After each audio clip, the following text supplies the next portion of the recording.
Pues es un gusto estar aquí en Iztapalapa, en este recinto conocido como Utopía Libertad, y les agradezco que estén aquí presentes. Y vamos a comenzar con la eterna pregunta de ¿por qué vamos al espacio? ¿Qué caso tiene? Si todavía hay muchas carencias en el mundo, no solo en México, en el mundo. Nomás volteen a ver a todos los países africanos. México está mucho mejor que cualquier país en África. Hay pobreza, hay falta de educación, hay mucha discriminación. Las mujeres son vistas como mercancías, como seres humanos de segunda o de tercera. Los derechos humanos en México han crecido, se han fortalecido. Vivimos ya en una sociedad de inclusión, donde todos y todas tienen las mismas oportunidades, siempre y cuando quieran aprovechar su juventud. Lamentablemente hay algunos jóvenes que no han recibido la orientación necesaria y se pierden en el camino. Pero ustedes, por ejemplo, son sobrevivientes. Los felicito porque han tomado la decisión de seguir estudiando.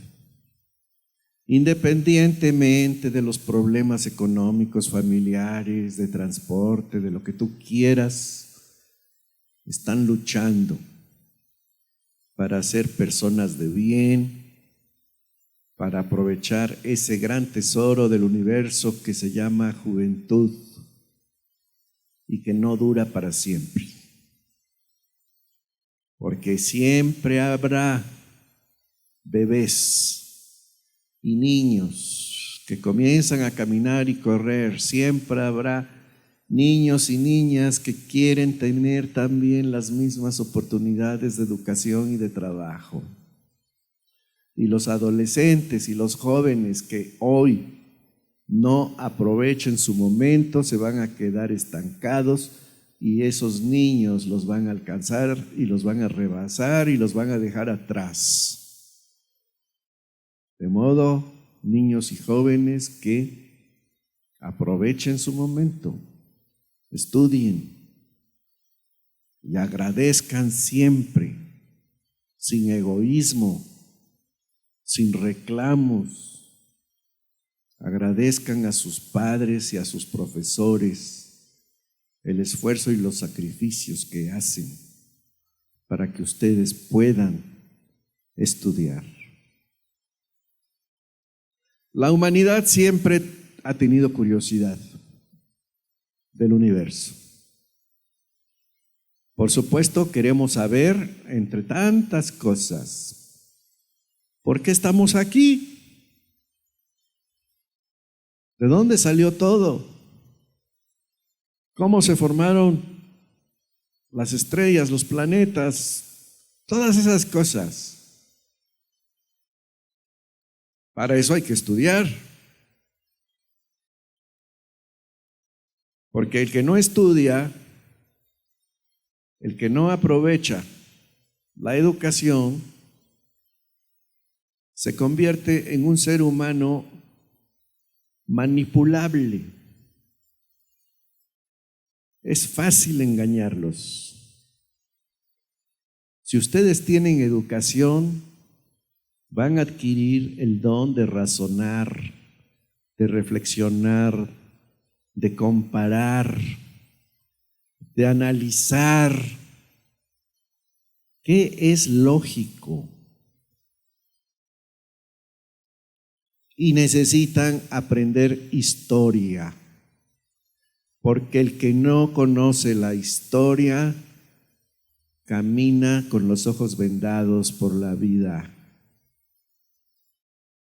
Necesitan conocer la historia, que es la gran maestra de la vida. El que no sepa cómo se formó México, todas las luchas sociales que han tenido lugar para que ahora ustedes tengan libertad, igualdad, mejores condiciones de vida. El que no sepa eso es un verdadero ignorante, fácilmente presa de aquellos que lo quieren engañar y lo quieren manipular. Por eso es importante tener una carrera, tener estudios y saber historia para poder entender lo que tenemos, los avances de la tecnología, los retos, qué cosa es fantasía, qué cosa es real. Necesitamos saber historia, una materia que lamentablemente es menospreciada en las escuelas, porque no se les ha sabido decir la importancia de la historia, por qué el mundo es como es hoy. ¿Por qué existen países ricos, países pobres? ¿Por qué? Hay que estudiar historia, saber reflexionar y analizar. Pero regresemos a los tiempos primitivos,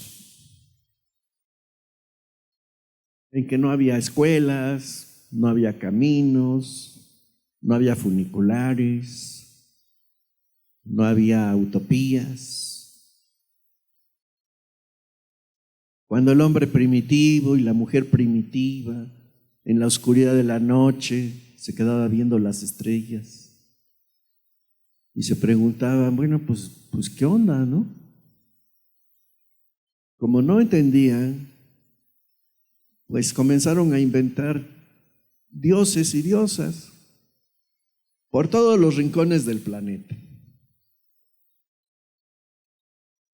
Aquel que se ha metido un poquito en el estudio de las culturas antiguas, de la mitología, pues se va a encontrar el dios de la lluvia, el dios del infierno, el dios del amor, el dios de la codicia, el dios del viento, lo que se les ocurra. Y poco a poco la humanidad fue adquiriendo conciencia de su ubicación en el universo, especialmente desde que se inventa el telescopio. Claro, tuvieron que pasar muchos siglos desde los grandes matemáticos griegos, que muchos trabajaron en la biblioteca de Alejandría. También nos podemos ir mucho más atrás, a la Mesopotamia, los primeros astrólogos. Y para no ir tan lejos, aquí estaban los mayas y los aztecas. Y había muchos conocimientos, pero obviamente no tenían la tecnología que hoy existe, porque todo se va dando poco a poco. Y todavía seguimos, a pesar de los avances tecnológicos, seguimos preguntándonos, ¿qué onda? Desde el punto de vista científico, ¿de dónde surgió la vida?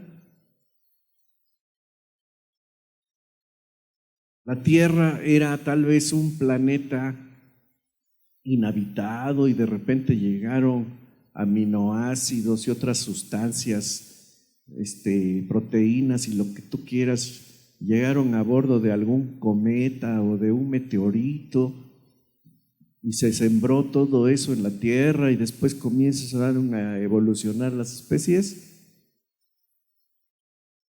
Para eso hay que estudiar,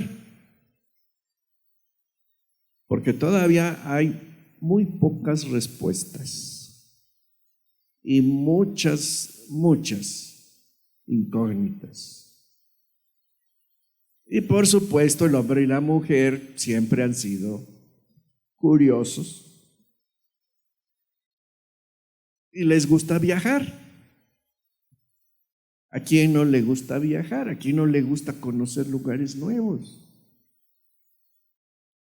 Entonces, pues la fantasía, el sueño milenario de poder visitar, pues, aunque sea la luna, pues fue creciendo, ¿no? Hasta que llegó el momento en que eso fue posible. Pero mientras ocurrían todos estos avances y reflexiones, pues en la antigüedad, el sol, en todas las culturas, en todas, el sol era el dios de los dioses, el mero mero, el jefe. Debajo del gran jefe había otros dioses y diosas, ¿no? Cada quien con sus responsabilidades. El dios de los mares, el dios de los terremotos, el dios de lo que tú quieras. Pero el mero mero era el sol. Siempre el sol. Que iluminaba de día, que ayudaba a que crecieran las plantas para poder comer, y después se iba a descansar en la noche. Entonces en la noche pues ya salía la luna, que también era una diosa, por supuesto. De modo que imagínense el gran pavor que había en todos los pueblos si de repente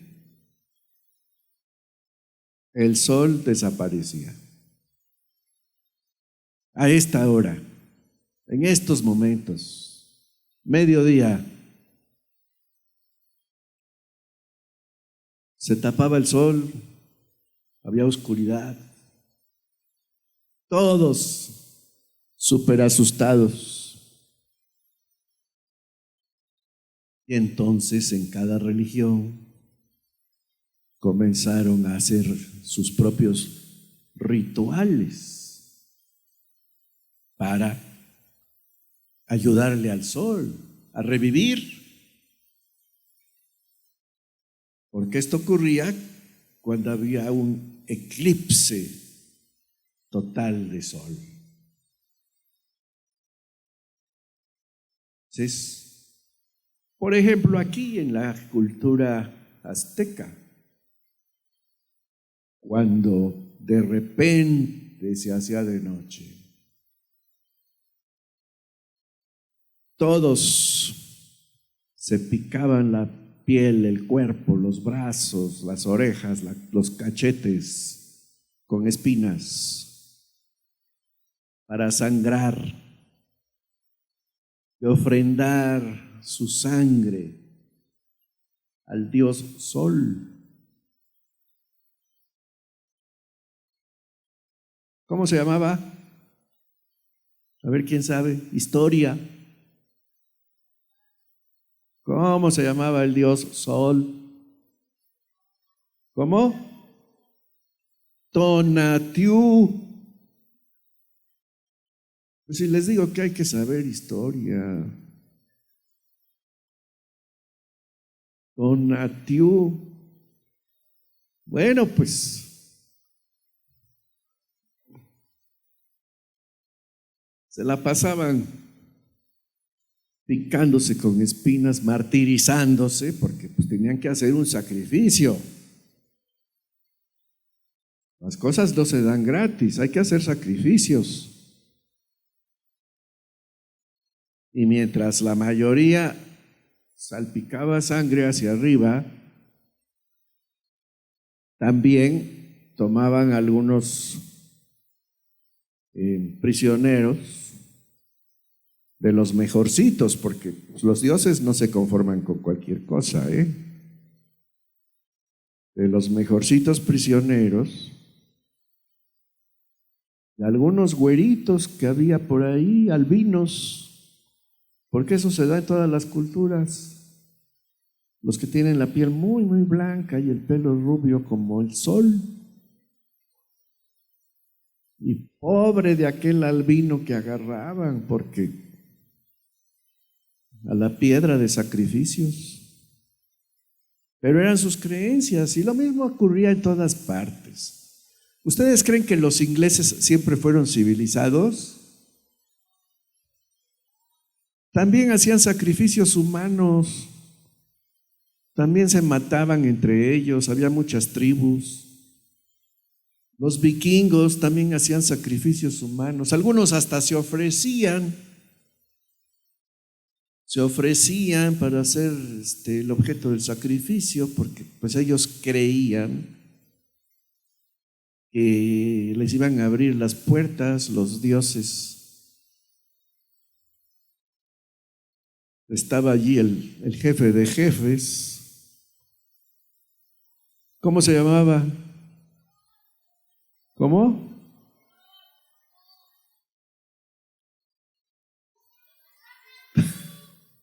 Thor. Sí, se ve que van al cine, ¿verdad? O ven la televisión. Pues está muy bien, sí. Bueno, el caso es que todavía a estas alturas, allí vamos, los eclipses siguen siendo motivo de admiración, porque no ocurren a cada rato. Puede haber un eclipse en un país y después pasan 20, 25, 30 años hasta que vuelve a ocurrir un eclipse.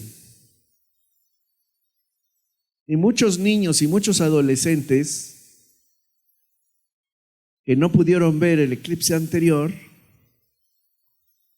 tienen la oportunidad de disfrutar de este gran espectáculo cósmico que tarda décadas en repetirse en el mismo lugar de la Tierra. Hay eclipses todos los años, pero son vistos desde diferentes partes del mundo. Y aquí en México pronto vamos a volver a tener un eclipse total de sol. O uno por allá por 1975, no recuerdo la fecha exacta. Fíjense, hace medio siglo, que se vio al 100% como eclipse total en Oaxaca. Y después los mexicanos tuvimos que esperar hasta creo que 1991 para que pudiésemos ver otra vez un eclipse total de sol en la Ciudad de México al 100%. Hagan las cuentas, 1991, llegó el año 2000, 2010, 2020, ya estamos en 2023. Pero faltan pocos meses para que haya otro eclipse total de sol visto desde México. La luna poco a poco se va a ir interponiendo entre la Tierra y el Sol, va a ir cubriendo al Sol hasta que el disco lo cubra totalmente por las distancias relativas que hay, y hará de noche, a mediodía. Y el que no sepa nada de ciencia, el que no tenga educación, se va a echar a correr. Pero ustedes sí van a saber la explicación. Va a ocurrir esto.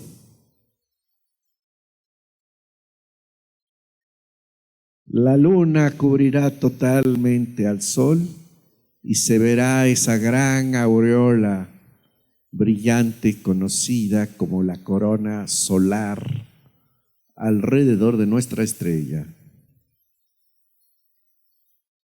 El que quiera saber más sobre el misterio de los eclipses, no solo los eclipses totales de sol como este, sino los eclipses parciales, los eclipses anulares, los eclipses de luna, porque a veces la luna llena se ve roja. Es otro tema donde también se espantaban. Cuando había un eclipse de luna con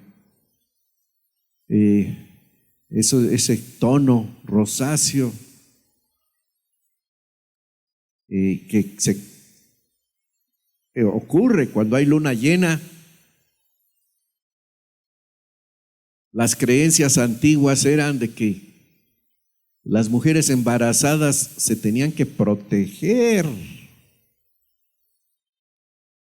porque sus bebés corrían el riesgo al recibir los rayos malignos de la luna enrojecida.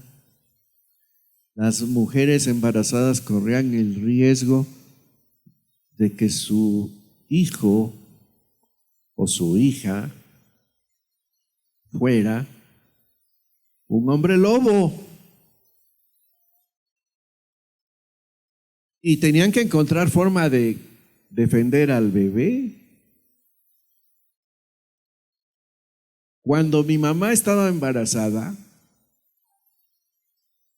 que nació en Tierra Colorada, estado de Guerrero, mi madre, había luna llena. Y como en muchas casas de pueblo, pues no había un baño dentro de la casa, sino que en algún lugar del patio. Y entonces mi mamá quiso salir para ir al baño y me platicó que mi abuelita le dijo: hija, no salgas así desprotegida. Mi abuelita hacía muchos trabajos con su máquina de coser. Y entonces mi abuelita tomó sus tijerotas y se las dio a mi mamá y le dijo: póntelas encima del vientre para que te protejas de los rayos malignos de la luna. Así eran las cosas, jóvenes. Por eso la educación es importantísima. Ayer y antier ahora se la pasan hablando de extraterrestres, ¿sí o no? Y que la NASA tiene unas naves escondidas y no sé cuántos chismes, ¿no? Sí, pero para eso es la educación. ¿Qué cosa es lógica? ¿Qué cosa no es lógica? Imagínense ustedes una gran civilización extraterrestre que en algún momento llegó aquí y anda haciendo de las suyas, sobrevolando. Porque no crean que nomás andan volando encima de Estados Unidos, pues no. ¿Qué tiene de especial Estados Unidos? Está más bonito México. O sea, fuerzas. Andan ahí por Tepoztlán, andan ahí por la Piedra de Bernal, Andan por todas partes, hasta en el Popo, Don Goyo, ¿no? ¿Y qué? ¿No pueden volar también por Rusia, por China, por África? O sea, ¿a poco nomás han volado encima de Estados Unidos? De ser cierto que hay restos de naves alienígenas, nomás en Estados Unidos, usen un poquito su cerebro, ¿no? Pues hay de todo. Por eso hay que estudiar, para razonar, para no dejarse engañar. Bueno, ya están advertidos. El 8 de abril del año próximo ocurrirá un eclipse total de sol. Inmediatamente después de la Semana Santa. Y en las escuelas, principalmente de primaria y secundaria, debe de haber mucha información. En el planetario de aquí tiene que haber información. Y por eso, a quienes estén interesados, les recomiendo uno de mis libros, El Sol y los Eclipses, que estará a su disposición al concluir la conferencia. Pues vayamos ahora a los vuelos tripulados. Ese soy yo, estudiante de la Prepa 2 de la UNAM, hace 1000 años. Como tantos jóvenes a esa edad, 17, pues tenía yo muchas preguntas, muchas dudas sobre mi propia existencia, a dónde voy, qué quiero hacer, etcétera. Muchas dudas. Y me enteré que Neil Armstrong estaba caminando sobre la luna. Y fue en ese momento que decidí estudiar ingeniería para aprender cómo viaja la información grandes distancias, aunque no podamos verla. No podemos verla. Y la única explicación de cómo sucede es con matemáticas y física. Y dije, yo voy a estudiar eso. Algunos se burlaron y me dijeron que eso era para unas cuantas personas porque era muy difícil. Yo no hice caso, pensé, si esas personas lo pudieron hacer, yo también lo puedo hacer. Así que no se dejen vencer por las envidias o los malos consejos de los que les lleguen a decir que ustedes no pueden. Claro que pueden, hombres y mujeres.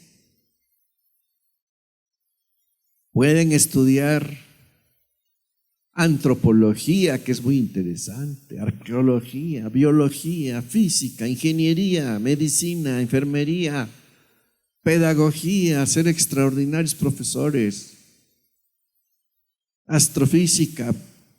Hay tantas carreras, el tiempo no alcanza para saber de todo. Por eso hay que empezar ahorita, que están jóvenes, porque después ya van a tener Alzheimer, van a tener cerebro de teflón. No se distraigan con tonterías y tanta basura que muchos medios están arrojando ahí nomás para meterles sus comerciales, para que compren cosas chatarra. Entonces, estudié ingeniería en la UNAM. Y después decidí conseguir una beca. Lo logré. Como muchos de ustedes también lo pueden lograr. No fue fácil. Hay que trabajar, hay que estudiar. Mis padres tuvieron 7 hijos. Yo era el mayor. Cuando mi papá se quedó sin trabajo, me dijo, hoy me quedé sin trabajo, Rodolfo. Si quieres seguir estudiando en la UNAM, arregla tu horario y busca trabajo porque yo no te voy a poder dar, ni para el pasaje. No existía lo del bienestar. Entonces yo tenía que ver cómo, con qué iba a comprar mis libros, con qué iba a pagar mis tortas y mis refrescos. Pues a trabajar, y tuve muchos trabajos.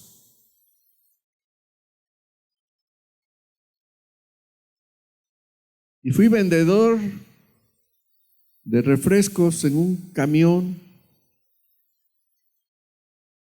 que iba hasta Los Reyes La Paz, Chimalhuacán, Chalco. Yo era el representante de ventas. Y siempre pasaba por Iztapalapa. Siempre.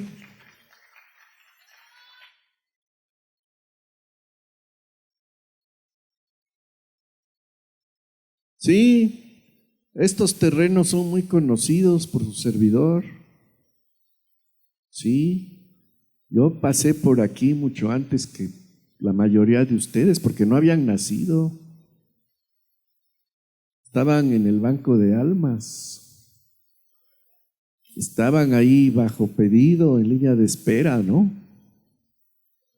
Y yo ya estaba trabajando y luchando para conseguir unos pesos y poder pagar mis estudios, y lo logré. Me titulé de ingeniero, conseguí mi beca, me fui a Inglaterra.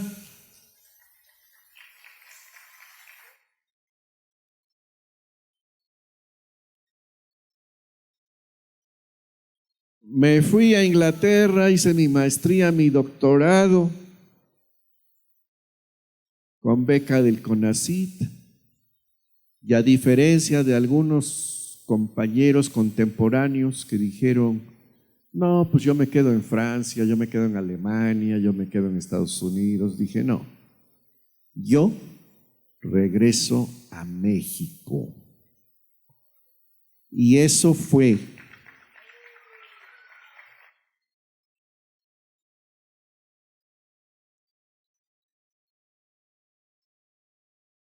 pónganse a pensar, si yo no hubiese decidido regresar a México a trabajar y a esforzarme y agradecer lo que yo había obtenido en educación y recursos para poder estudiar en el extranjero, pues no habría podido concursar para ser el primer astronauta de México. Así de fácil. Nunca se sabe a dónde te va a llevar el destino. Tú vas tomando tus propias decisiones a lo largo del camino. Tú eres el único responsable de lo que suceda después. No le eches la culpa a tus hermanos, a tus papás, a la sociedad, al presidente. No, nadie tiene la culpa. Las consecuencias de lo que tú haces son producto de tus propias decisiones.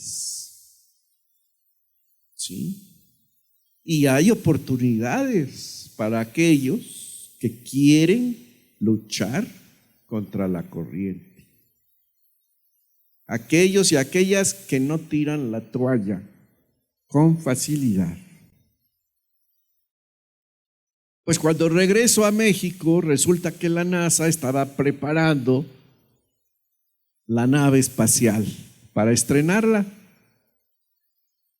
Pero yo no soñaba con subirme ahí porque pues yo era un joven mexicano que estudiaba y ahora trabajaba en México. Hay gente que es muy fantasiosa, la verdad. Hay mucha gente fantasiosa que se cree los chismes y los rumores. Hay gente que cree que yo tengo la nacionalidad de Estados Unidos. Nanay. Yo viajo por el mundo con un solo pasaporte, el de México. Con eso me basta. ¡Viva México! Claro. También hay gente fantasiosa que cree que yo vivo en Houston. Para nada. Yo, después de ir al espacio, regresé a trabajar en la UNAM. Y siempre he vivido en la Ciudad de México, aunque he viajado por razones de trabajo por todo el país y también por el extranjero. Pero mi base siempre ha sido México. Entonces, yo no soñaba con subirme a la nave espacial. Los únicos que se podían subir, pues, tenían que ser estadounidenses. Así eran las cosas. Pero cambiaron. Los rusos, por ejemplo, llevaron al espacio al primer astronauta o cosmonauta de Bulgaria, de Polonia, de la India, de Cuba, de Checoslovaquia, de Rumania. Y los estadounidenses dijeron, bueno, pues nos estamos viendo muy mal, porque nosotros no invitamos a nadie. Y entonces Estados Unidos dijo, voy a invitar a los países que son amigos.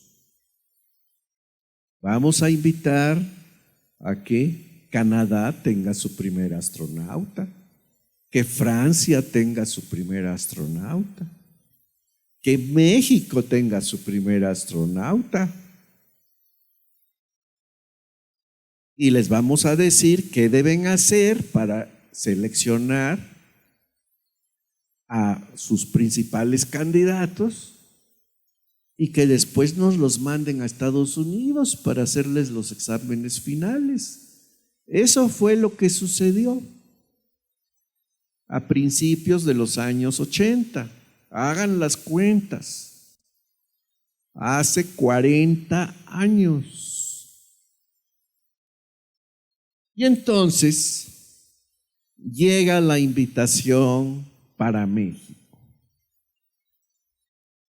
Se publica una convocatoria. Requisito número 1 para participar: ser mexicano de nacimiento. Hablar inglés, tener estudios, certificados médicos, etcétera, etcétera, etcétera. Presentarse para los exámenes, etcétera, etcétera. Y entonces me enteré y dije, esto es sensacional. Va a estar súper difícil el concurso, porque todo el mundo se va a querer subir. Y efectivamente, nos inscribimos 800 doctores y doctoras. Doctores en medicina, en astronomía, en química, en biología, en física, en ingeniería. Y cuando yo llegué a la primera ronda de exámenes y vi a todos esos personajes, dije, en la torre, me van a descalificar luego, luego. Pero al mismo tiempo yo sabía que había usado mi juventud para estudiar, para formarme, para tener confianza en mí mismo. Y no pensaba dejarme vencer fácilmente. Para mi beneplácito,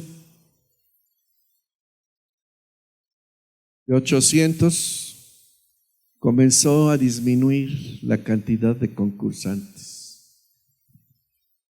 Muchos habían hecho su doctorado en Alemania, en Canadá, en Estados Unidos, etc. Y cada vez había menos.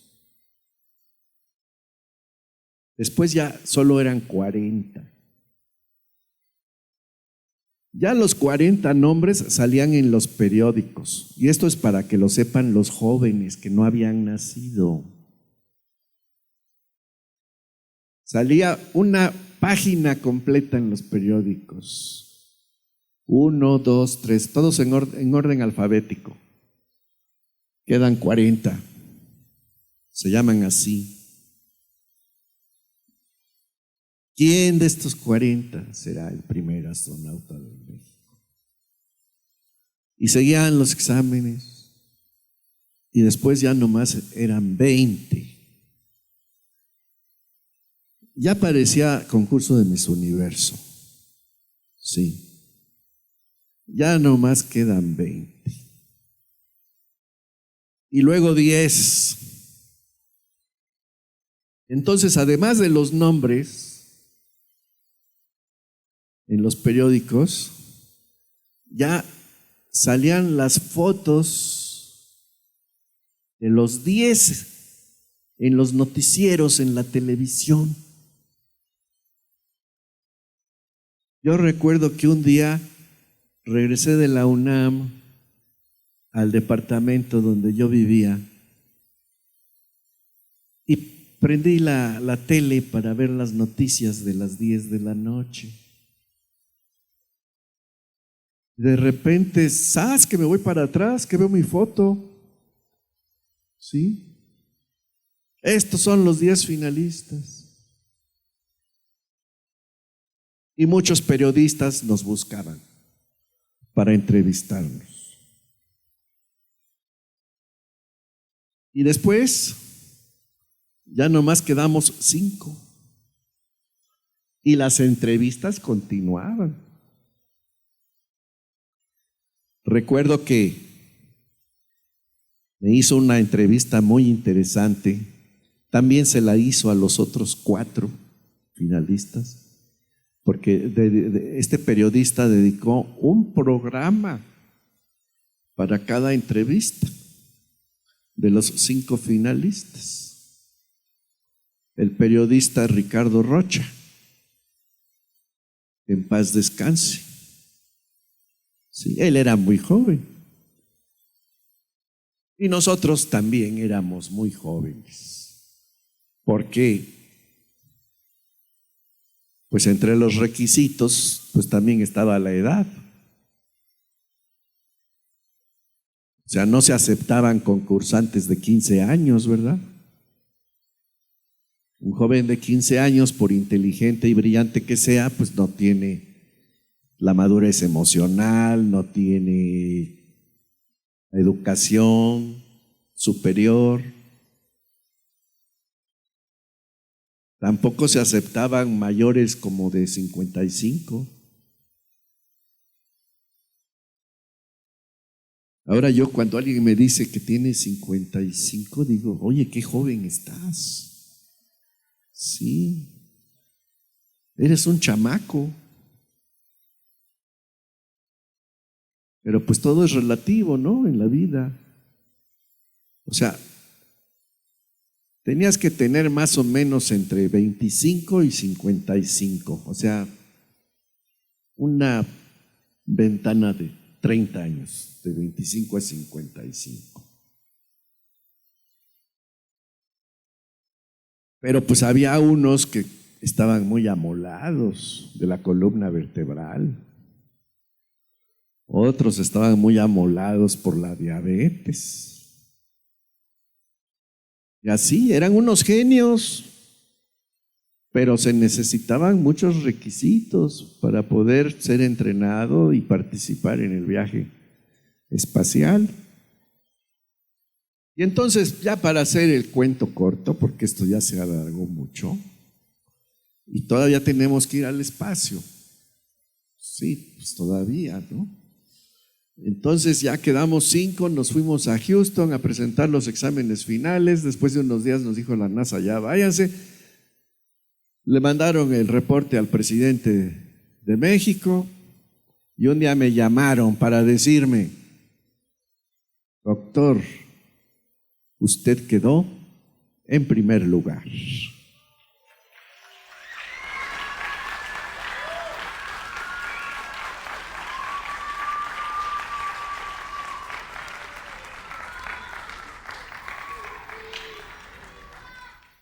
Esa es la historia, jóvenes, de cómo logré ganar mi boleto para ir al espacio. Y ustedes pueden ganar su boleto para cosas extraordinarias, pero para eso tienen que aprovechar su juventud, estudiar y ser responsables y respetuosos. Porque no crean que para ser astronauta, por ejemplo, basta con tener conocimientos científicos o buena condición física. Te hacen muchas preguntas psicológicas, pasas por el psiquiatra, analizan tu forma de comportarte con el resto de la sociedad, con los medios de comunicación, con los niños, con los jóvenes. Si tienes facilidad de hablar, porque el viaje al espacio finalmente va a ser rápido. Y después vas a adquirir una gran responsabilidad social que va a durar años y años y años, generaciones. Y eso es muy importante, porque lo que tú digas va a influir en millones de personas. Eso también hay que tenerlo en cuenta en todo lo que ustedes hagan, y más aquellos que lleguen a tener cargos, posiciones de alta responsabilidad. Hay que tener una visión, una mentalidad social, y debes tener la capacidad, la habilidad y la disposición, lo mismo, de hablar con un campesino, con un diputado, con un presidente, con una enfermera, con una maestra, con un niño, con una niña. ¿Por qué les digo esto? Porque uno de mis contrincantes era muy brillante. Y yo pensaba, esto va a quedar entre él y yo.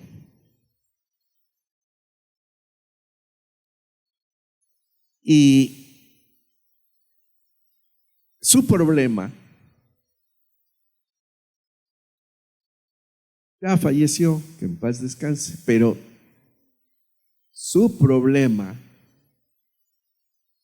era que era un investigador de la UNAM que vivía en las nubes, que decía, ay, seguramente va a haber allí algunos reporteros hay que escondernos porque nos van a molestar. Estaba concursando y todavía no tenía vocación de atenderlos. Imagínense cómo iba a ser después, un pavo real. Y en otra ocasión dijo él, yo cuando regrese me voy a concentrar nuevamente en mis investigaciones y no voy a querer saber nada de niños ni de muchachitos, no voy a perder el tiempo en las escuelas. Esa era su mentalidad. Pero los de la NASA son mucha pieza. Lo cacharon, le hicieron los exámenes psicológicos. Y aunque no me gusta hablar mal de nadie, hasta le pusieron la etiqueta de esquizofrénico. Así las cosas. Conste que les estoy revelando verdades que por falta de tiempo muchas veces no he tenido la oportunidad de platicar, de contar. Pero pues aquí estamos en viernes de flojera, ¿no? Tenemos todo el tiempo del mundo. Ya después de ir al espacio, y de que podamos convivir un rato, pues ya cada quien se va a comer unos ricos tacos, ¿no? De pollo con su salsa verde, unos taquitos al pastor, de lo que quieran, unos tlacoyos, qué sé yo. Y ya después, pues es tarde de viernes, tarde de flojera, tarde de diversión, y mañana es sábado, pues gracias a Dios, ¿no? Pero no nos adelantemos. Vámonos al espacio. Hice mi maleta y me voy a Houston.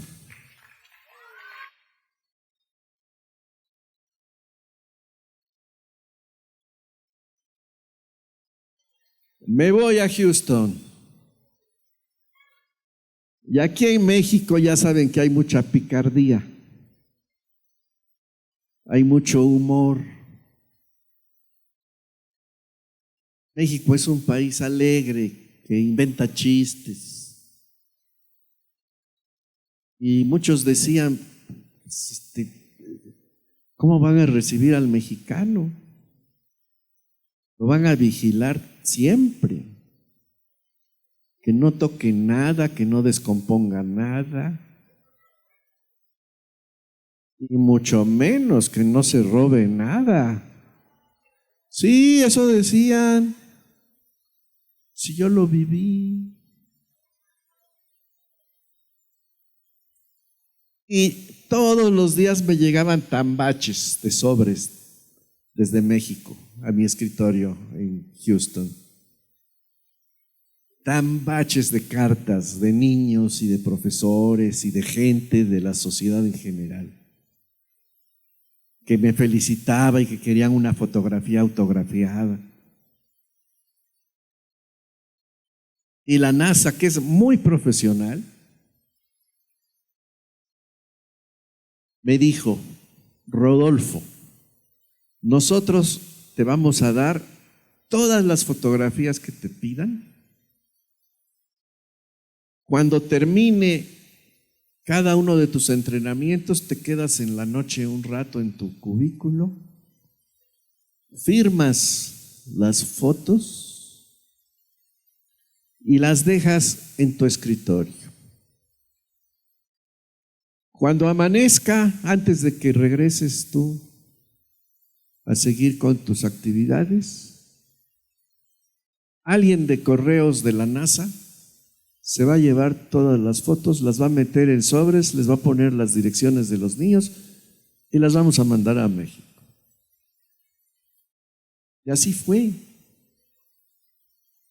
Llegaron miles de fotografías firmadas a todos los rincones de México. Y el tiempo pasaba muy rápido, hasta que llegó el día del despegue, 26 de noviembre de 1985. Y entonces hubo una transmisión desde Florida en vivo a todo México. Cadena nacional, que no es cualquier cosa. Cadena nacional, toda la televisión, toda la radio anunciando todo el desarrollo de la cuenta regresiva y del despegue de la nave. Estaban las autoridades del gobierno mexicano allá en Florida, en el Centro Espacial Kennedy. Y despegamos. En 8 minutos, a una velocidad tremenda, llegamos al espacio. 8 minutos. Adentro de la nave, por la aceleración, se sentía horrible, horrible, horrible. Me daban ganas de bajar. Pero ni siquiera se podía, porque esa nave se movía rapidísimo.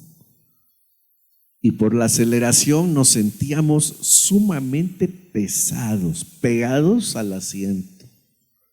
Parecíamos calcomanías con el pecho aplastado. Y nos costaba mucho trabajo respirar. Hasta que llegamos a la órbita terrestre y las cosas cambiaron. Entonces comenzamos a flotar por la ausencia de gravedad. Y también iniciamos nuestras actividades.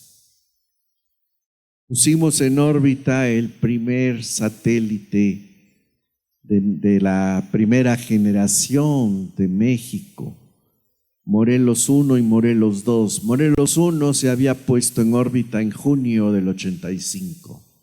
Y ahora que estábamos en noviembre de 1985, también pusimos en órbita el satélite Morelos 2.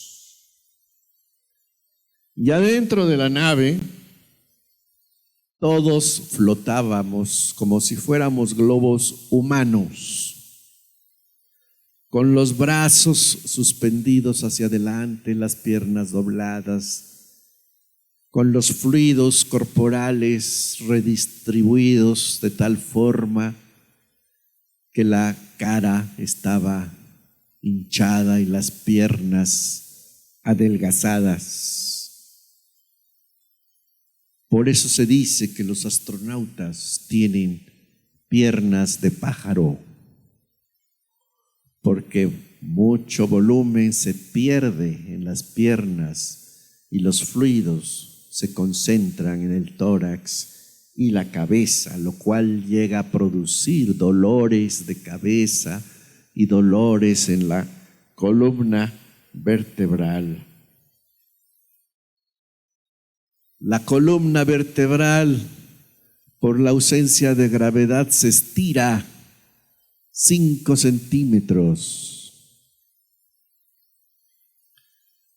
Aquí ven ustedes 2 líneas. Vean la columna en la Tierra. Esta longitud se gana en el espacio. La columna es más recta que aquí en la Tierra, por los fluidos que se expanden entre las vértebras, por la ausencia de gravedad. Y dentro de la nave, como les decía, todos flotábamos. Ahí estoy de cabeza como si nada, pensando en Iztapalapa, ¿verdad?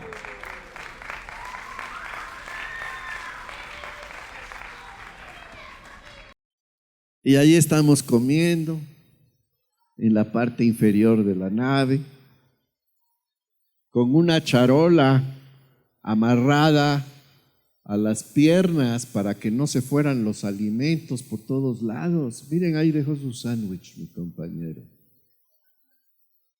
Y yo grababa mis experiencias.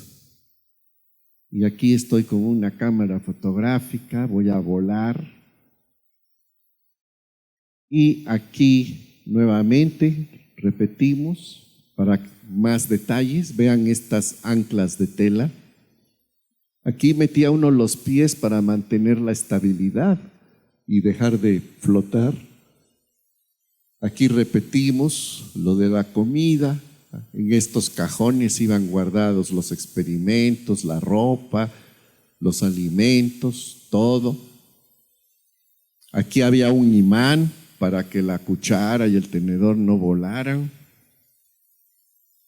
Y así nos la pasábamos. Aquí ven mi medalla de la Virgen de Guadalupe que me obsequió una amiga antes de irme al espacio, y fue a la iglesia y la bendijo. Y la conservo con mucho cariño. Entonces esto nos da una idea de cómo eran las cosas en el interior de la nave. Y obviamente había que hacer experimentos. También hubo un concurso en México para experimentos. Participaron científicos del IPN, de la UNAM y de muchas universidades. Y finalmente ganaron algunos experimentos que también llamaron mucho la atención en la NASA. Recuerden que nunca hay que olvidar que en un viaje espacial que todavía no es muy común, no hay que olvidar tus raíces, de dónde eres, qué representas. Si vas a representar a México, debes llevar parte de tu cultura, de tu identidad nacional. Entonces, uno de los experimentos fue con frijol, otro con amaranto, porque los tres alimentos más importantes de las culturas prehispánicas fueron el maíz, el frijol y el amaranto. En la antigüedad se pensaba aquí que los dioses estaban hechos de amaranto y por eso existen hoy las alegrías, porque en la antigüedad las culturas prehispánicas comulgaban con sus dioses con figuras de amaranto. Esas figuras, esas costumbres fueron prohibidas por los españoles cuando llegaron. Además de tirar las pirámides y construir sus templos, prohibieron el uso del amaranto. Y el amaranto quedó en el olvido. Pero las culturas indígenas siguieron con sus tradiciones y gracias a ellas hoy disfrutamos de las alegrías. Y hoy sabemos que el amaranto es un alimento muy nutritivo. Este códice lo hizo Fray Bernardino de Sahagún en el siglo XVI. Ya lo sabían, pues saben historia. ¿verdad? Por eso, repito, hay que tratar de aprender, de recordar, porque muchas cosas sí las estudiaron en la escuela, pero se les olvida. Hay que leer. Por favor, dejen el celular un ratito. Olvídense del celular, que además sale carísimo con las recargas. Pónganse a leer, aprovechen el tiempo. En fin, son decisiones personales. El caso es que hicimos los experimentos que fueron propuestos por el Instituto de Física de la UNAM, por la ESIME del Politécnico y por otras instituciones. Y ahí me ven, por ejemplo, haciendo un experimento de cómo las plantas de frijol absorbían sus nutrientes a través de las raíces y por los tallos, a pesar de que no había gravedad. Y ese aparatito lo tuvimos que diseñar en Houston, le pusimos la guillotina, porque adentro había que deslizar el tallo de cada planta de frijol y después seccionarla para saber la concentración de unos químicos que nos iban a decir cómo absorbían las plantas a lo largo de sus tallos. Pero no podíamos perder la numeración. O sea, el pedacito número 1 del tallo, el pedacito número 2, el pedacito número 3, el pedacito número 4. Porque si yo cortaba el tallo sobre una mesita, metiendo mis pies en las anclas de tela para mantener el equilibrio,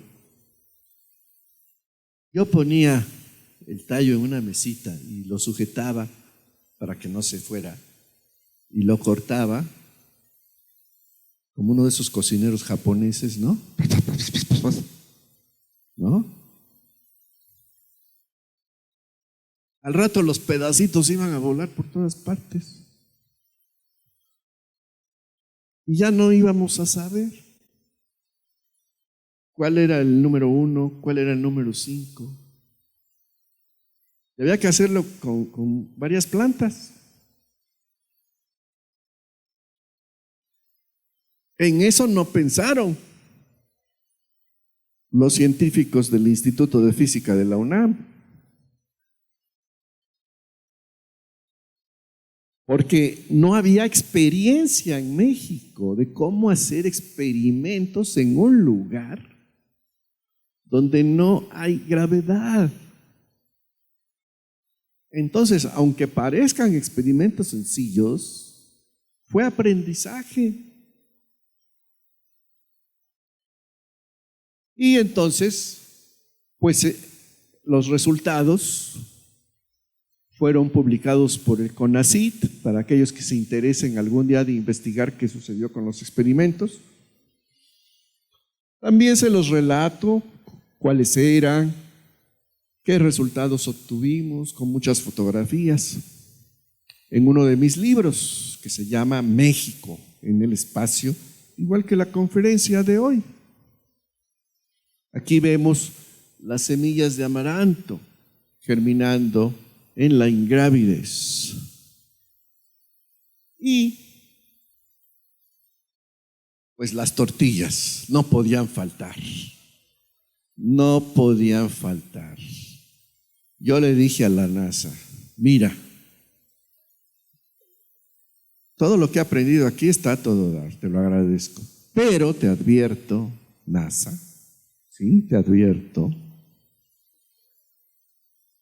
que si yo, que represento a México, si tú, NASA, no me permites llevar tortillas al espacio, olvídate, no voy.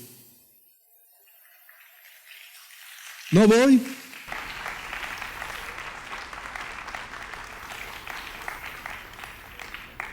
Y así fue, llegaron las tortillas al espacio y causaron sensación, eso sí, sensación absoluta. Y la NASA decidió que desde entonces habría tortillas en todos los viajes espaciales.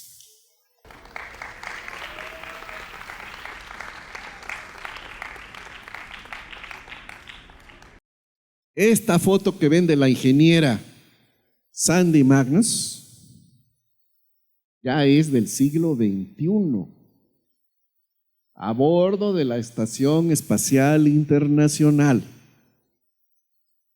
Esta foto es de 1985. Tacos espaciales. Doctor Neri, habla Miguel de la Madrid. En mi nombre y en el de los mexicanos, le envío a usted un saludo muy afectuoso. Estamos muy orgullosos de la forma en que usted ha desempeñado esta histórica misión del primer mexicano en el espacio, compartiendo y ensayando conocimientos científicos que serán de vital importancia para nuestro propio desarrollo en favor del pueblo de México. ¿Cómo está usted? ¿Cómo le está yendo en lo personal? ¿Cómo se siente? Muy bien, señor presidente. Es para mí un gran honor poder saludarlo desde el orbitador Atlantis de la NASA y a través de usted deseo enviarle un cariñoso saludo a todo el pueblo de México, dado que gracias al esfuerzo de cada uno de mis compatriotas, en este momento México está representado alrededor de nuestro maravilloso planeta. He tenido la oportunidad de poder contemplar en especial la belleza de México desde la península de Baja California hasta Yucatán y Quintana Roo. Y la conversación continuó durante varios minutos mientras la nave Atlantis sobrevolaba por el territorio mexicano. Hay un documental muy completo que yo hice hace ya muchos años, que yo mismo narro y que está en mi página rodolfonerivela.com. Ahí ustedes pueden seleccionar el documental que se llama México llamando a la nave Atlantis. Y allí les relato el concurso, les relato el entrenamiento, les relato todo el viaje, los experimentos, las sensaciones en la gravidez, la toma de fotografías, etc. Y a continuación vamos a ver cómo yo tomaba fotografías del territorio nacional conforme pasábamos a 28,000 kilómetros por hora. Ahí nos ven sobrevolando Sonora, el Mar de Cortés, la cámara fotográfica, y como pues no había gravedad, me voy a impulsar y me voy a ir volando para tomar las fotografías de diferentes partes de México.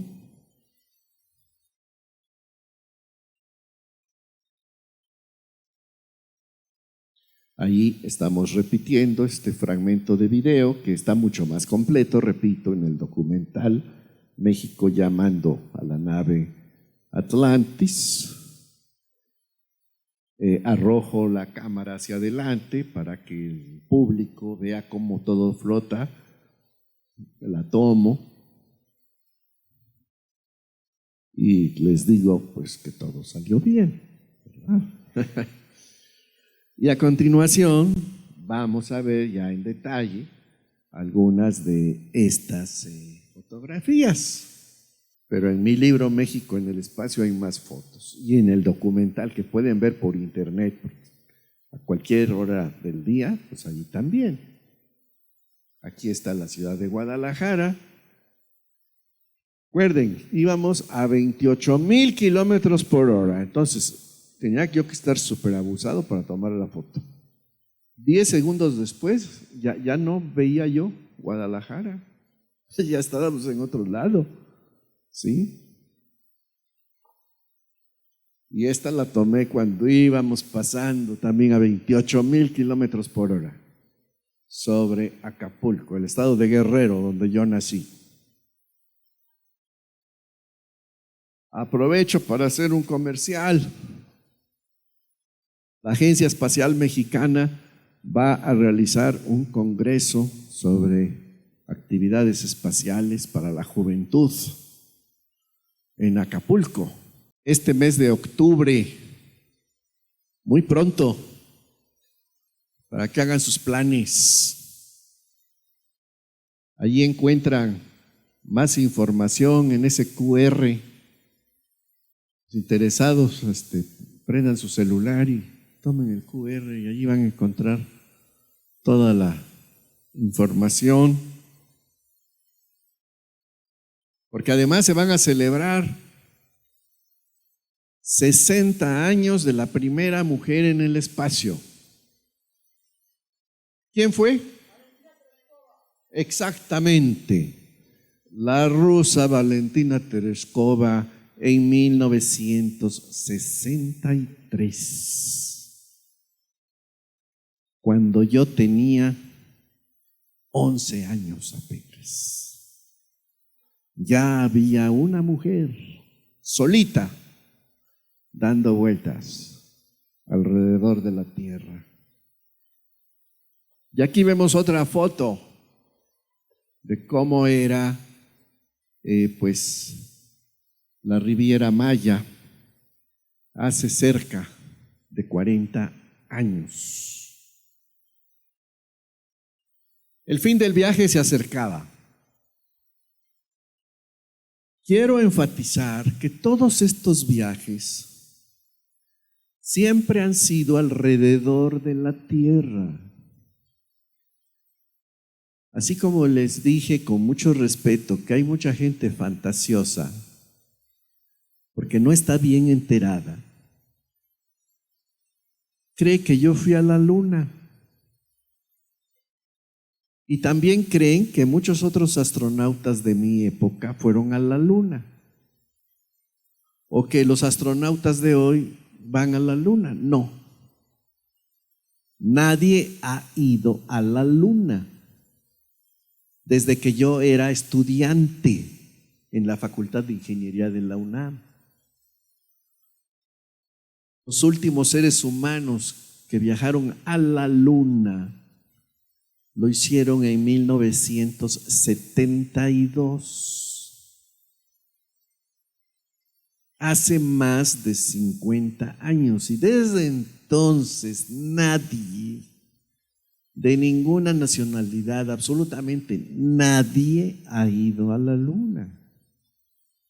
Todos los viajes han sido alrededor de la Tierra, de la manera en que les conté, a 28,000 kilómetros por hora, suspendidos en la ingravidez, realizando experimentos, haciendo otros trabajos, pero siempre alrededor de la Tierra. Entonces, como me quedé con las ganas de ir a la Luna, pues dije, de perdida voy a tomar esta foto, ¿no? Allí está la Luna, muy a lo lejos, y la parte posterior de la nave donde había estado guardado el satélite Morelos 2. Y no sé si logren apreciar la curvatura de la Tierra. Porque hay gente fantasiosa que dice que es plana y que todo esto de que la Tierra es esférica, que es mentira, ¿no? Pero pues para eso hay que estudiar, jóvenes. Recuerden, y es verdad, parece disco rayado, pero con educación no los van a engañar fácilmente. No los van a manipular. Tengan mucho cuidado con su tiempo, valiosísimo. Cuiden su tesoro, que se llama juventud. Úsenlo adecuadamente. Y entonces comenzamos a bajar.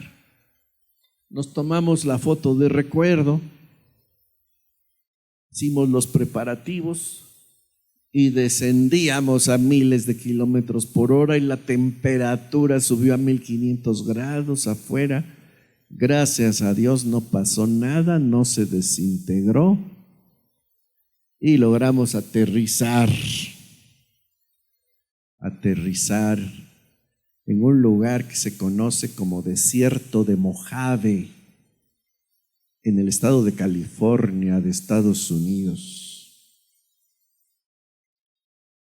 Y aquí pueden ustedes también copiar el código QR para ver el documental México llamando a la nave Atlantis.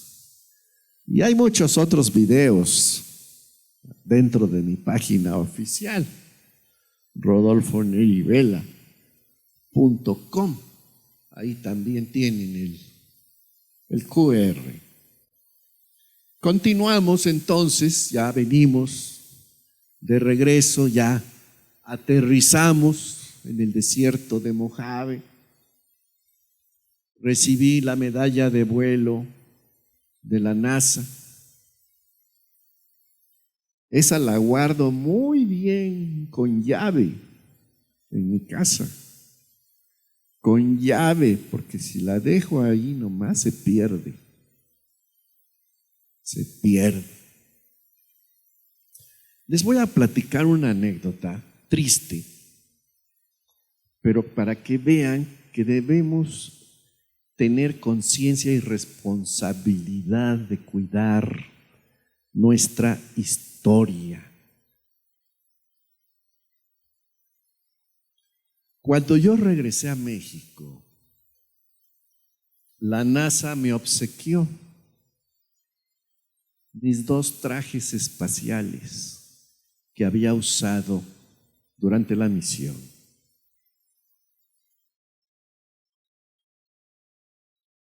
Los tenía yo guardaditos en un closet. Un día, el Museo de Tecnología, que estaba junto a la montaña rusa en Chapultepec, me los pidió prestados.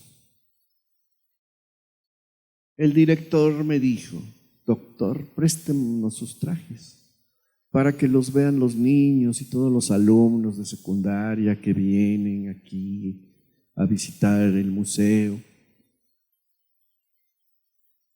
Vamos a poner un exhibidor especial, una vitrina, maniquís ahí flotando con sus trajes. Y lo hicieron. De buena gente se los presté. Y tengo también guardado con llave en mi casa el oficio de préstamo al museo con sello de recibido.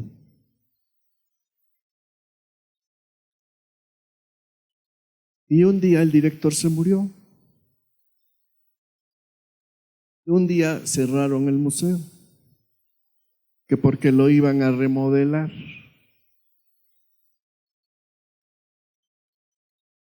Y de repente los trajes desaparecieron. ¿Dónde están? Sepa Dios. ¿En la casa de alguien? ¿En algún basurero?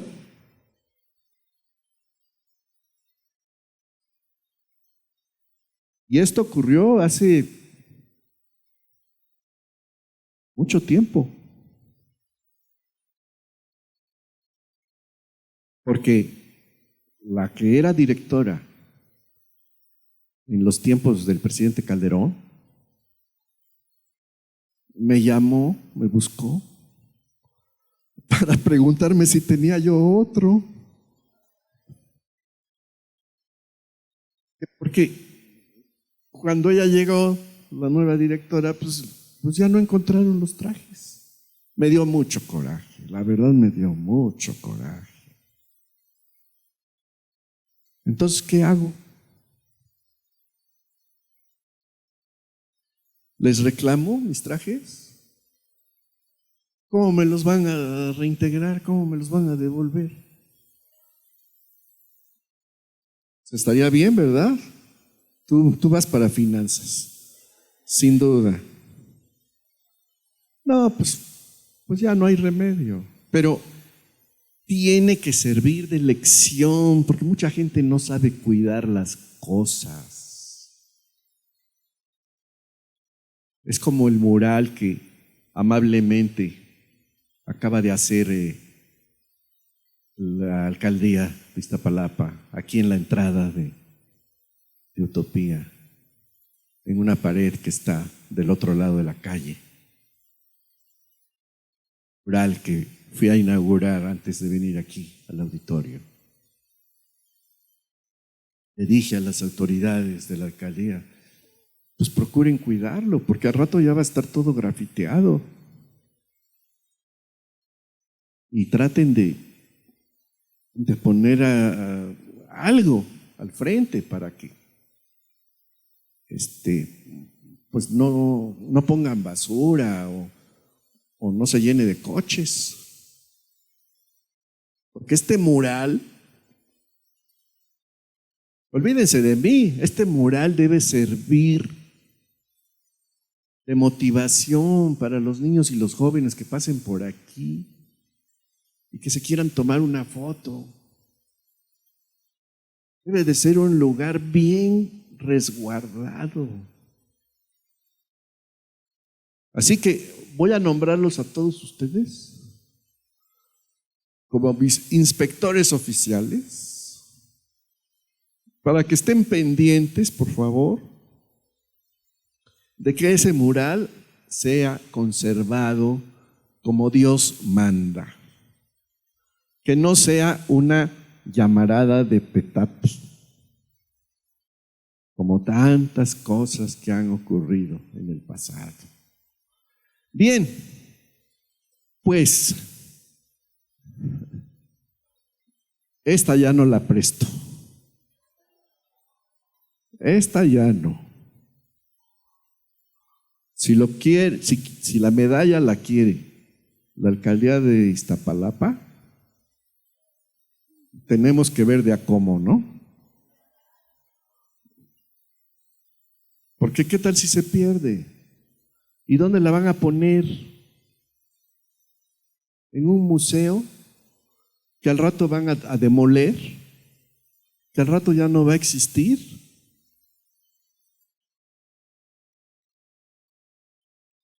Se la doy a mi alma mater, la UNAM, que quiero tanto, para que la pongan en Universum, en un rinconcito por ahí oscuro, donde al rato ya no hay nada. Pues no. Mejor me la voy a llevar al crematorio. Sí, pues yo aquí. ¿Verdad? Así como los faraones, ¿no? Este niño es abusado. Muy bien, pues regreso a México y comienzo mi gira, mi primera gira por todo el país. Fue extenuante, queridos amigos. Claro, yo estaba joven, lleno de energía. Acababa de cumplir 34 años. Nada me dolía, nada me vencía. La vejez ni siquiera me la imaginaba. y andaba yo por todo México. Universidades, telesecundarias, teatros de la ciudad, comía con gobernadores, me recibían bandas de música regional en los aeropuertos. Mucha alegría, mucho cariño por todas partes, muchas conferencias, entrevistas, etcétera.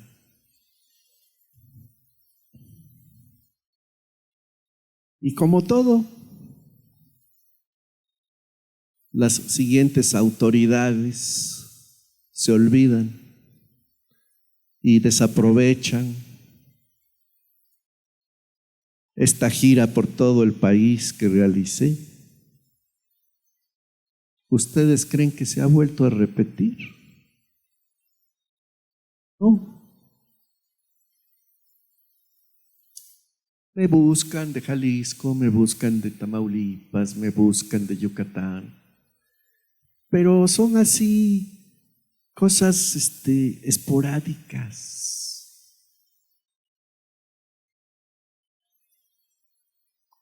Y yo ya, si Dios quiere, pues me quedan pocos años. Me ven chavo, pero por dentro la tubería está del cocol. ¿Sí? 71 años y medio. Y ojalá que se puedan acumular algunos más. Pero yo ya se lo he dicho a varias personas. Mira, si no sabes valorar, si no sabes lo que es la historia, motivar a la juventud, si no, un día se van a quedar sin astronauta. Sí, un día se van a quedar sin astronauta. Y no está bien que yo lo diga. Pero si se informan bien y reflexionan y razonan,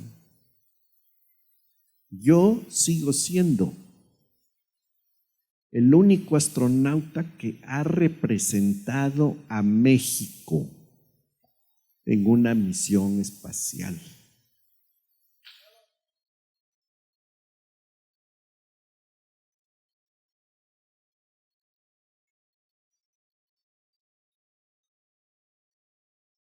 Bueno, pues no se diga más. Obviamente, también hay gente fantasiosa. Cree que por todas las entrevistas que he dado, centenares de entrevistas a todos los canales que se les ocurra, estaciones de radio, creen que me pagaban. Nunca he cobrado ni un solo centavo por una entrevista. Tampoco me dieron una bicicleta o una casa, como lo hacen con los medallistas olímpicos. Tampoco tengo pensión vitalicia, como la tienen los medallistas olímpicos. Yo tuve que regresar y seguir luchando para ganarme la vida. Y con mucho cariño y dedicación, regresé a la UNAM a formar ingenieros e ingenieras, a dirigir sus tesis, a darles clases sobre satélites, sobre fibras ópticas, a escribir mis libros de texto que hoy usan los alumnos del ESIME, los alumnos de la Facultad de Ingeniería de la UNAM, los alumnos del Tecnológico de Monterrey y de muchas otras universidades, y también en América Latina, y hasta mis libros de texto.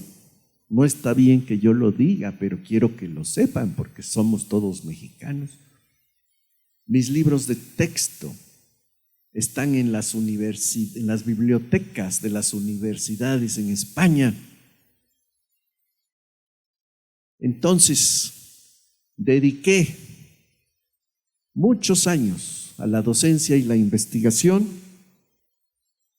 y formé muchas generaciones de ingenieros e ingenieras.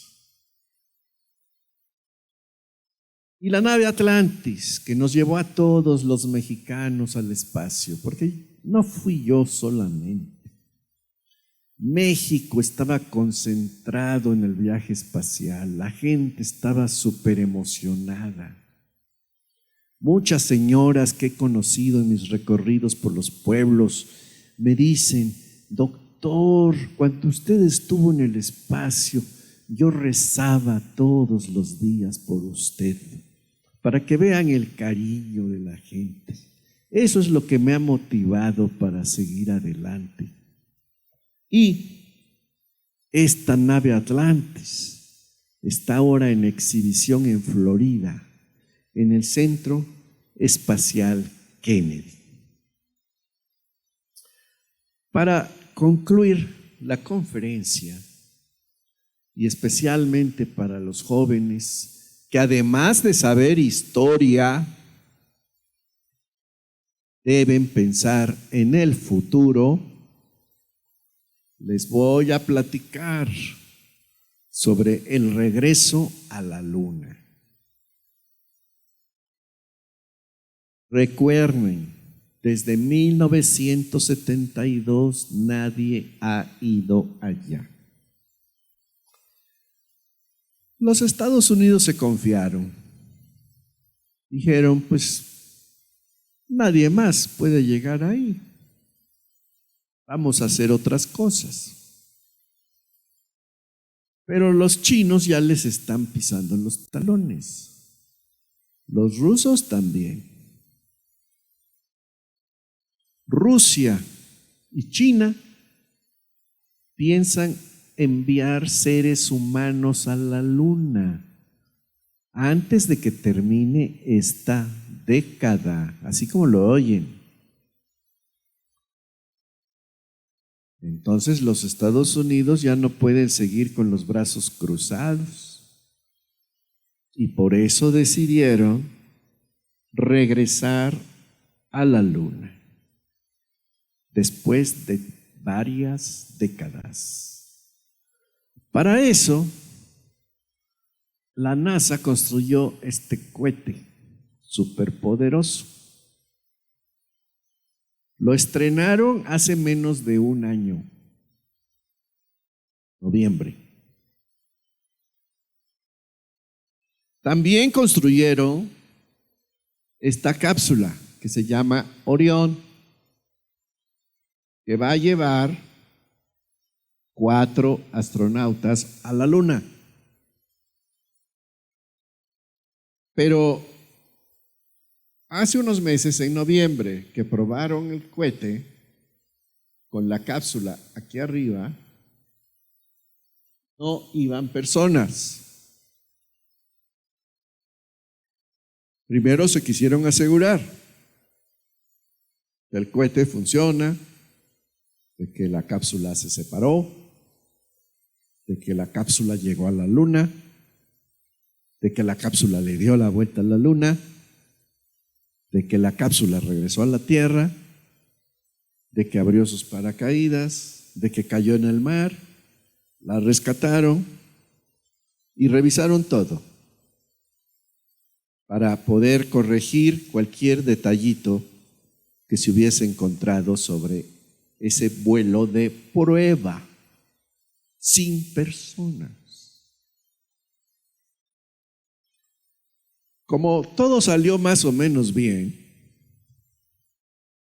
ya tienen pensado volver a lanzar el cohete con la cápsula Orión hasta arriba, pero ahora sí con 4 personas. ¿Cuándo lo van a hacer? A fines del año próximo. El tiempo se va volando. A fines del año próximo van a despegar 4 personas en la cápsula Orión y ya tienen nombre y apellido. Va a ir por primera vez una mujer de Estados Unidos a la luna. Va a ir por primera vez un afroamericano a la luna.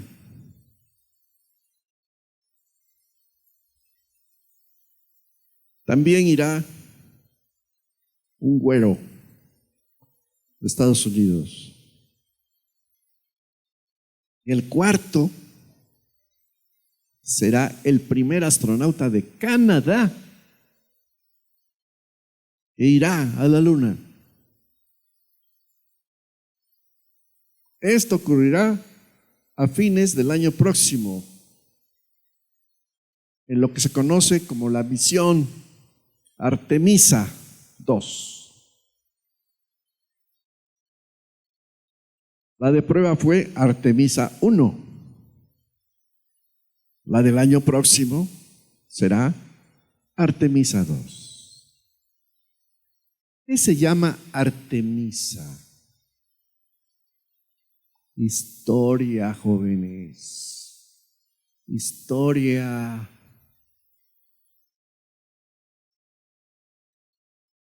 Hace más de 50 años, las misiones se llamaban Apolo. El programa Apolo. Y solo fueron hombres. Ni una sola mujer. Ahora sí van a ir mujeres. Apolo, según la mitología griega, tenía una hermana gemela y se llamaba ¿cómo? Artemisa. ¿Ven la conexión? Hace medio siglo, misiones Apolo. Ahora que van mujeres, misiones Artemisa. ¿Sí? Bien. Pero, y este es un pero con mayúsculas, subrayado, estos 4 que van a ir, la primera mujer, el primer canadiense, el afroamericano, no van a bajar a la luna. Nomás van a ir y le van a dar la vuelta. Así. Le van a dar la vuelta a la luna. Vean la distancia tremenda que hay entre la Tierra y la luna, porque esto está hecho a la misma escala. La Tierra, con su diámetro de 12,000 y pico kilómetros, que ya todos lo sabían porque sacan 10 en geografía, y la distancia a la luna, que es de cerca de 400,000 kilómetros. Y digo cerca de porque es distancia promedio.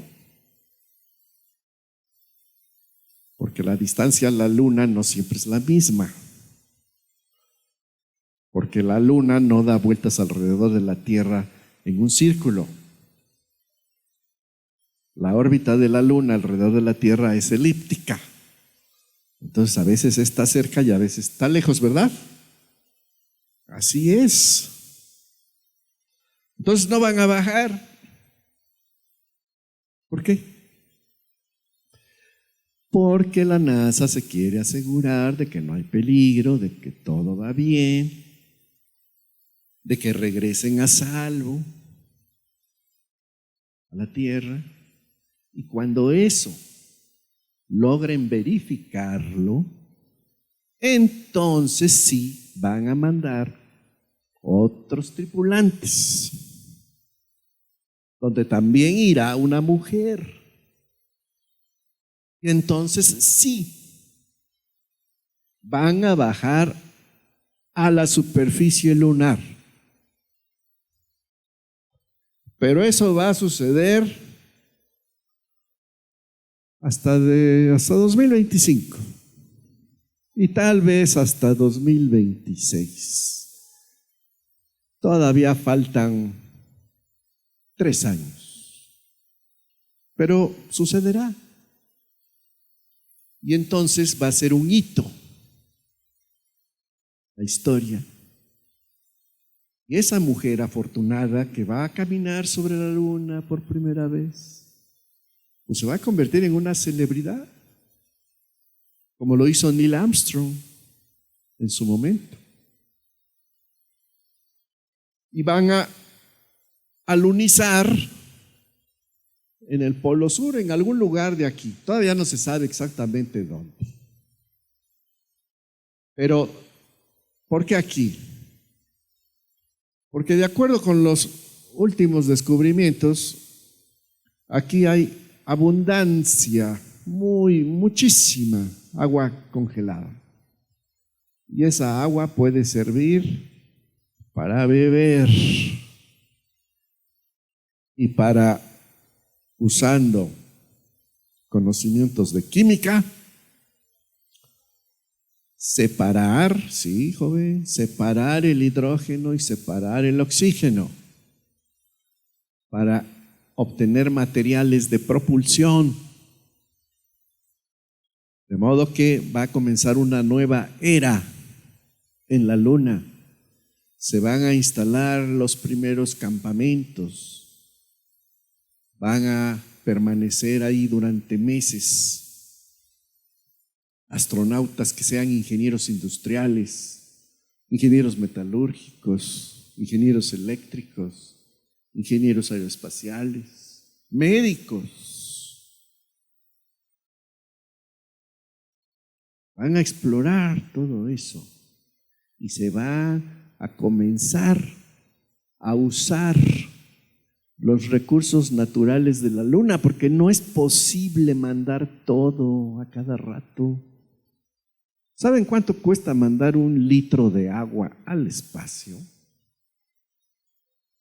Para que no se quejen de los precios en el Oxxo.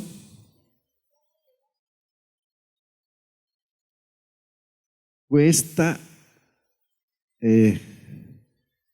millones de pesos. 1 litro de agua.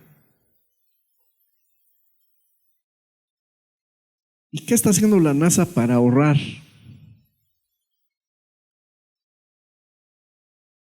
Está comenzando a reciclar todo lo que se pueda. Ahorita hay astronautas alrededor de la Tierra en lo que se conoce como la Estación Espacial Internacional.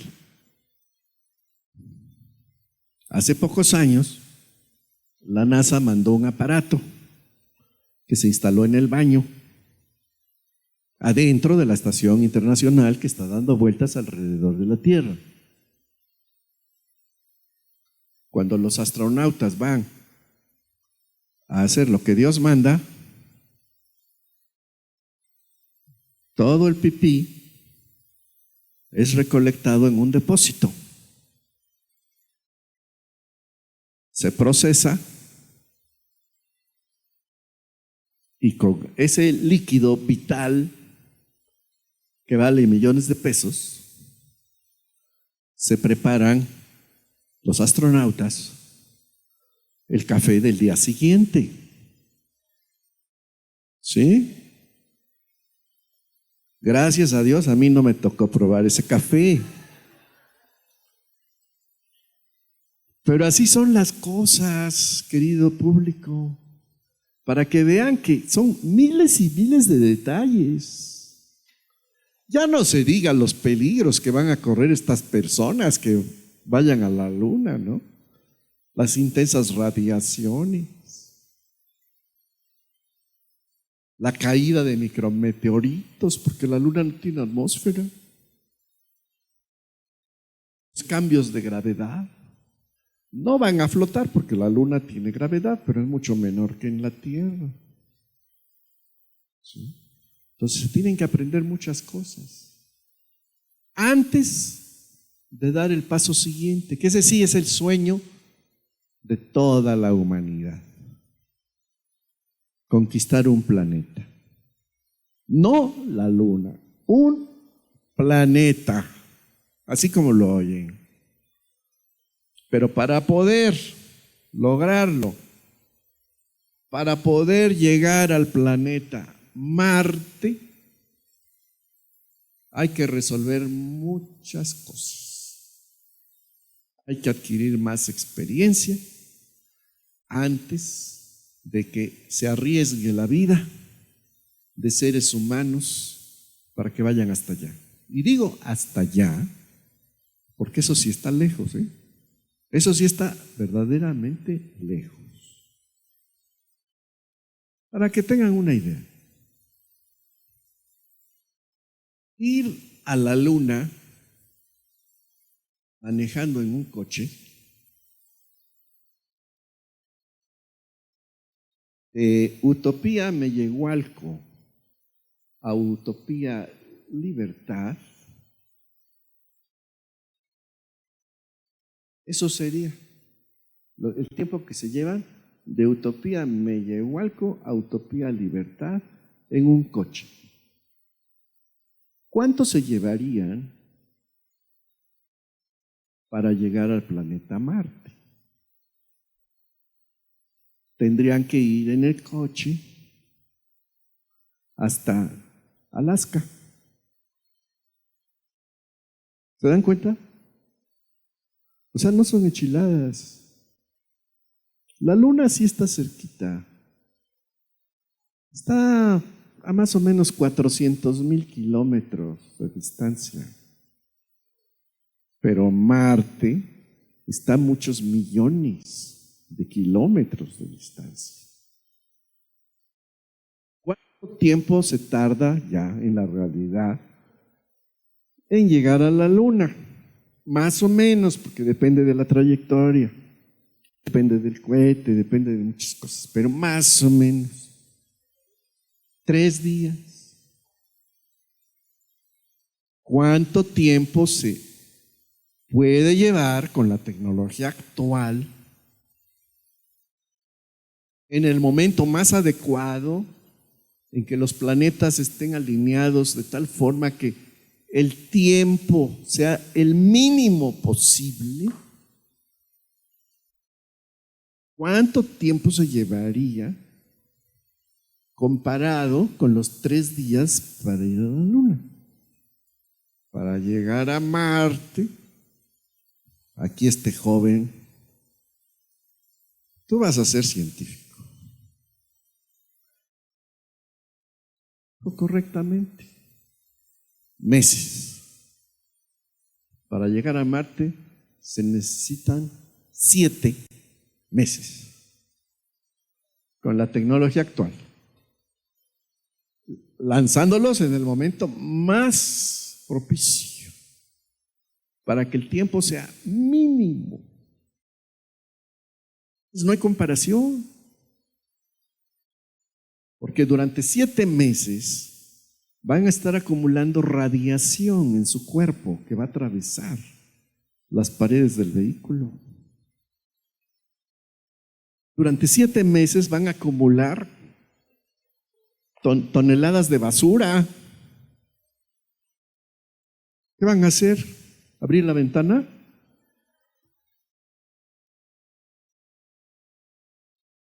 Durante 7 meses van a querer comer toneladas de alimento. Y luego lo que sigue, ¿no? Después de todo el proceso biológico, ¿y cómo se van a deshacer de eso? Entonces, no es fácil. Eso de enviar seres humanos al planeta Marte no va a ocurrir pronto. Aunque algunos digan por ahí que hasta los están seleccionando y no sé qué, es pura publicidad. Hay muchos problemas técnicos. Por eso hay que estudiar, hay que usar la educación para usar el cerebro, para razonar y reflexionar. Con esto me despido y les doy las gracias. Muchas gracias.